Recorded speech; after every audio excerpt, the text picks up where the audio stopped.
নমস্কার, ময়ূর ক্রিয়েশনের পক্ষ থেকে আবার পাপড়ি আপনাদের জন্য হাজির হয়ে গেছি।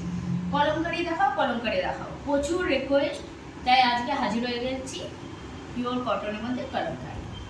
একটু ফ্যাশনেবল করব, একটু ডিফারেন্ট করব, কিন্তু যাতে খুব বডি কমফোর্ট হয়, তার জন্য কলমকারি। দেখুন, এইটা আঁচল, পুরো বডিটা all over floral with blouse piece.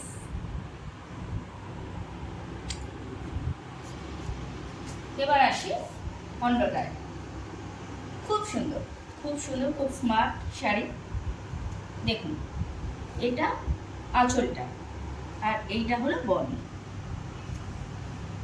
With blouse. প্রত্যেকটা কলমকারির সাথে ব্লাউজ আছে। এটা একটু দেখি, এটা একটু ডাবল প্রিন্টেড স্টাইলে করা হয়েছে। মিডিল বুটি, আবার স্মার্ট লাইনিং, আঁচল, black and white combination with blouse piece. এবার আসি আজকে লাস্ট শাড়িতে। এটাও ফোরাল, এর আঁচলটা একটু দেখাই। আম কলকা স্টাইলে যাচ্ছে উইথ ব্লাউজ। এই শাড়িটা দেখাতে একটা কথা বলছি, হোলসেলার এবং রিসেলার যোগাযোগ অবশ্যই করবেন। নমস্কার।